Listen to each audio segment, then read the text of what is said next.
Well, the rubber bladder in particular, which is inside, is getting brittle and hard. So there's ways to slow down that degradation that we're looking into and have achieved with our new support mannequin and case for the suit, meaning it needs to be in a tighter controlled environment, needs ventilation, all these pieces that we didn't have in place before. But some of the technology we use to look at the inside, and then now we'll use in the future, which is more readily available, CT scans, X-ray radiography. We performed all those exercises during our research, so if we need to access the suit in the future, we'll have those to fall back on. Really, in the last 5 years is the first time we've been able to look inside those 21 layers. So we brought laser scanners, structured light scanners, we performed photogrammetry. That's a way of taking super high resolution digital images, okay, and then mapping that color data onto that laser scan. The complexity of the suit ensured it could support human life in the harshest of environments. Extreme heat and cold, radiation, micrometeorites, and the threat of cuts from sharp rocks all had to be taken into consideration. As our curators note, these spacesuits were actually single-person spacecraft. But while they were designed to endure the punishment of a lunar walk, they weren't designed to last half a century on display. It's definitely one way of conservation, just because God forbid something was ever to happen, you guys are able to recreate it to a degree here. Yeah, you know? I mean, nothing replaces the object, right? But yeah, having this incredible level of high fidelity 3D capture. A suit is like a balloon. If you're going to have 3.5 psi inside it and vacuum outside it, then something has to keep all that air in. So think of the suit as a balloon.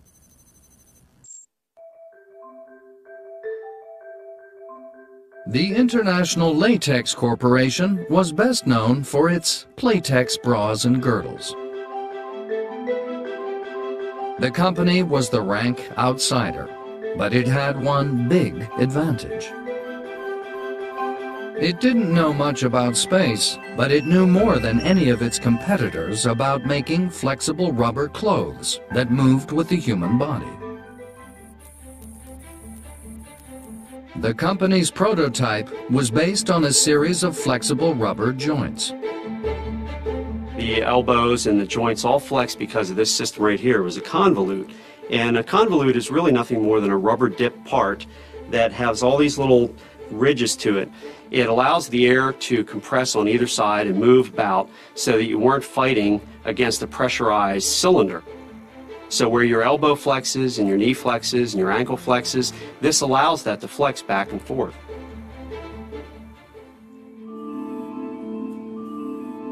It was simple and obvious, but nobody else had anything quite like it.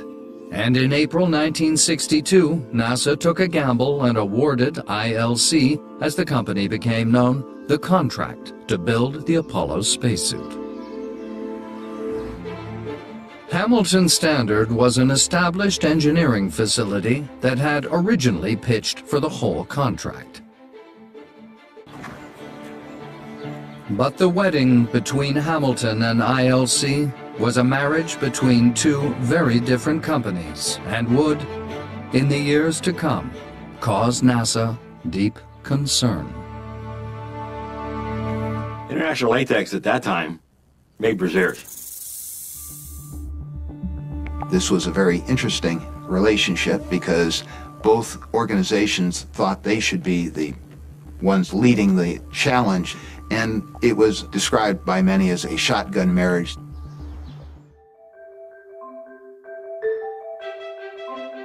At ILC, the first suits were turned from prototypes into production models.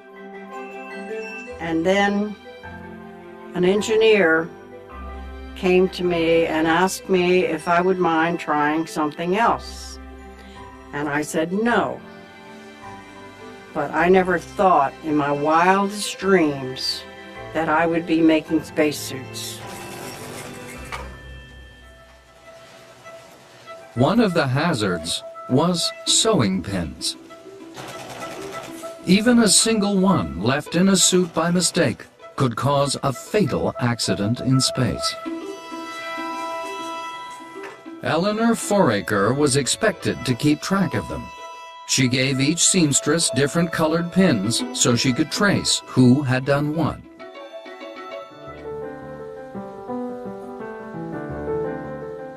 Meanwhile, at Hamilton Standard, engineers were facing a different set of challenges. Their job, as well as supervising the contract, was to build the life support system, the backpack that provided the astronaut with oxygen and kept the spacesuit pressurized at a comfortable temperature. One of the challenges was to provide the maximum oxygen for the minimum weight. To do this, Ball used what's known as a rebreathing system. Hamilton's system removed the carbon dioxide from the exhaled oxygen by passing it through lithium hydroxide. It meant the same oxygen could be used over and over again. It was at least 20% more efficient than a traditional aqualung.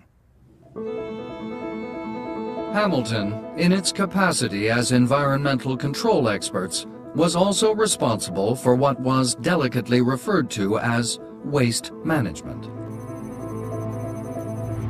Don Rethke became known as Dr. Flush for his ingenuity in dealing with the issue. There was no bathroom, as you and I know it. There was no cosmic commode. And their training was not that good to hold it for several days. So they needed some degree of body hygiene, if you want to call it. This is the pee pouch and this is the poo pouch, okay? Don't get the two confused, because the wrong pouch will not work on the right place. So inside the urine collection assembly, which we kind of affectionately call the pee pouch, was about a 1 liter bag in the area down here. And the attachment to the body was done by a condom with a hose on the end of it, which you can urinate right into the bag. Gradually, piece by piece, the life support system came together.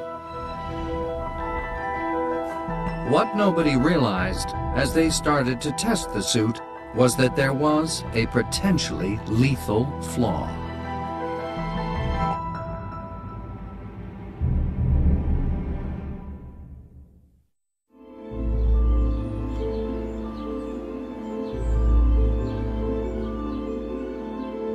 In 1963, as NASA put the Apollo spacesuit through its paces, they discovered they had a problem.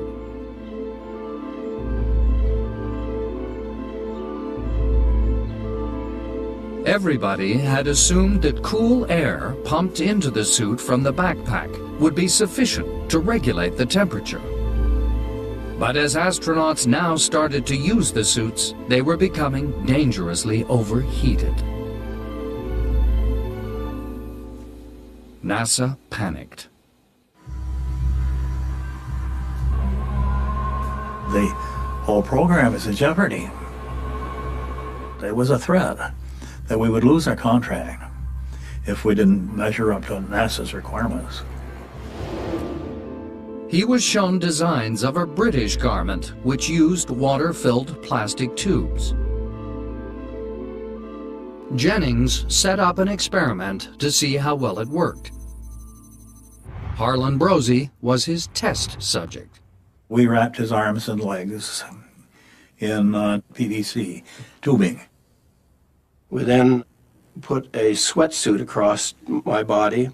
Then, in addition, to make sure that we didn't evaporate anything off of the sweatsuit, we put a plastic suit over me. Plastic boots, plastic gloves, plastic all over, so that no water could possibly get away from the body.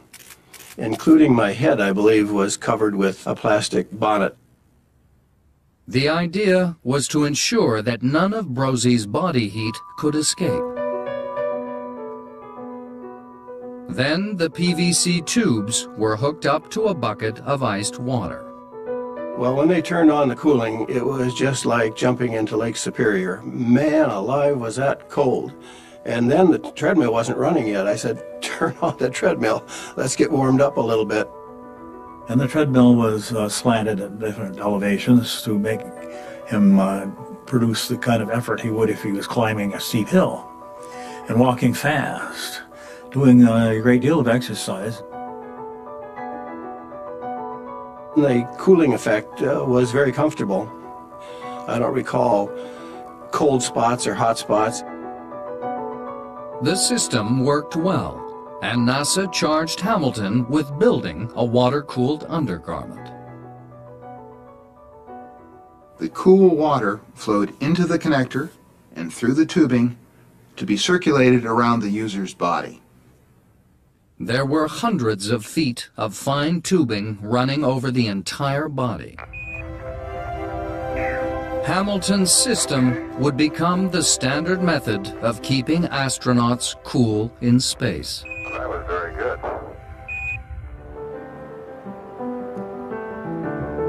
In spring 1965, NASA relaunched the Apollo spacesuit program.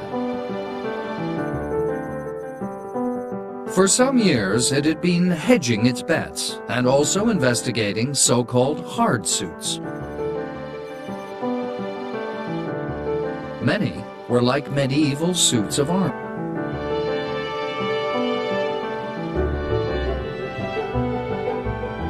Yet, try as they might, the designers of these remarkable garments couldn't reduce their bulk.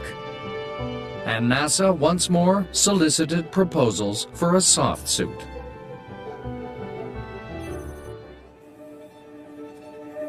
ILC, free at last to follow its instincts as a clothing manufacturer, came up with a new, flexible, and close-fitting suit that was better than any of the competition.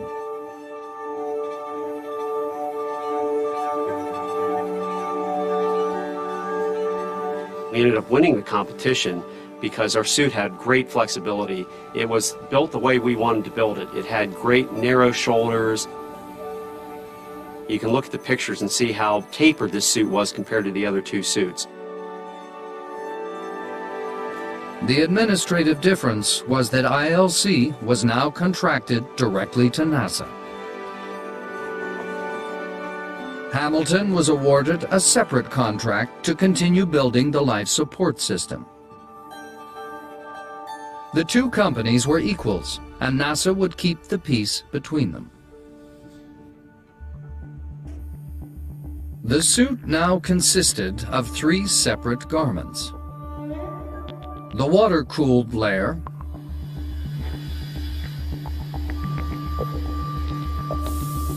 an extraordinarily clever pressurized inner suit with flexible joints,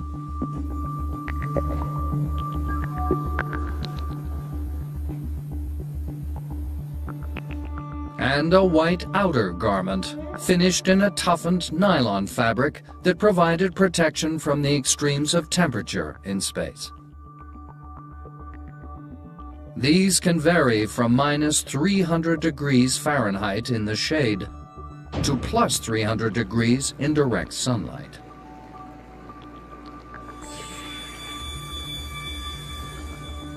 The lunar boot had a large flat sole to prevent the astronauts from sinking into the soft lunar surface. The helmet had a series of sun visors to protect the astronauts from solar glare. And then there was the glove, probably the most complex and troublesome piece of the entire garment. You wanted a glove that could pick up a dime but stop a bullet, and it was very difficult to do at the time. And it was actually woven chromium steel, and it was woven into a material that would flex like a fabric, and we used that all around the gauntlet of the glove, which is the part that wraps around the main part of the hand.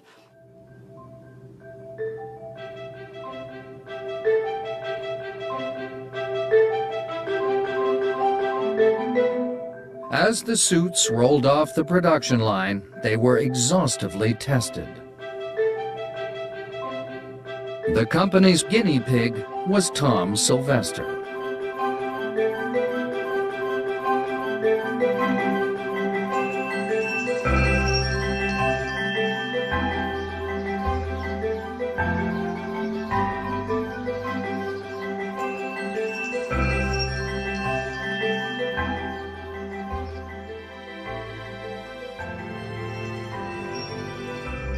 To test the suit in reduced gravity, NASA turned the world on its side. They would take the suit and suspend it in this crazy contraption where they suspended the astronauts or test subjects in the suit, and they would walk along this wall with this rig.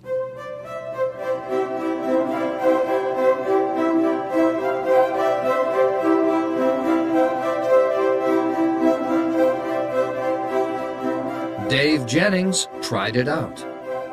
I had free use of my legs, both legs, independently. I could jump and bounce around, and just like the pictures of the actual astronauts on the actual moon, which is something I'd always wanted to be able to do.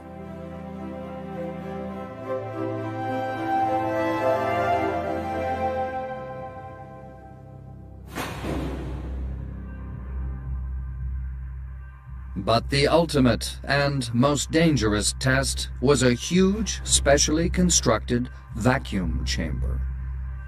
They were able to pull all the air out to create a big vacuum, just like it would be on the moon. That way we could test our suits to make sure there was no leakage. Jim LeBlanc was the test subject in the vacuum chamber. Cliff Hess, the supervising engineer outside. Jim, while you're exercising, I'd like you to stay intermediate all the time, okay? I'm pretty cool right now. Okay, well, you'll warm up here in a minute, so let's stay right here if you can stand it. The testing started just normally, like they all do. And Jim was at a vacuum in the spacesuit.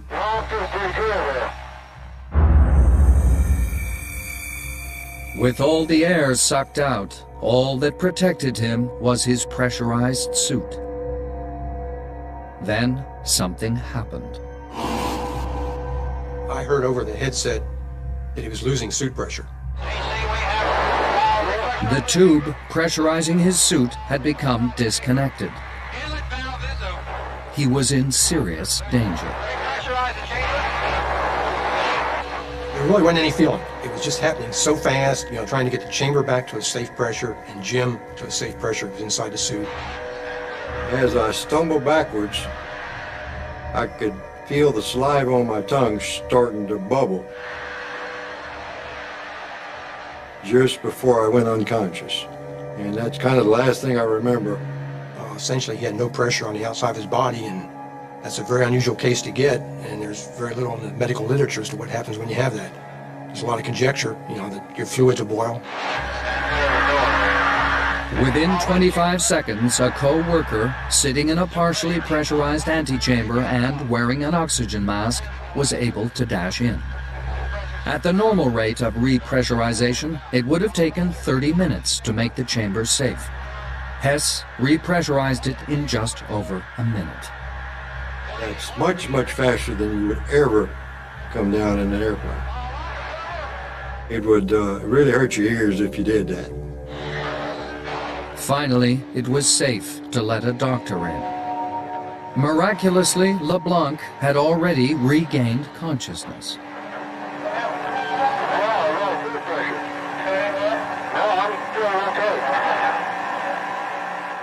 When I stood up in the chamber, I felt fine. My ears ached a little bit from the course of rapid repressurization, and that's basically the only effect I had. It was one of the few instances where anybody was ever exposed to that low of a pressure and lived to tell about it with no obvious damage. Such an accident in space would have been fatal. But thanks to testing like this, no astronaut has ever had to face a similar situation. The suits were holding up to everything that could be thrown at them, and the program was back on schedule. Oh man. I'm on the footpad. In Houston, as I step off at the surface at Taurus Littrow, we'd like to dedicate the first steps of Apollo 17 to all those who made it possible.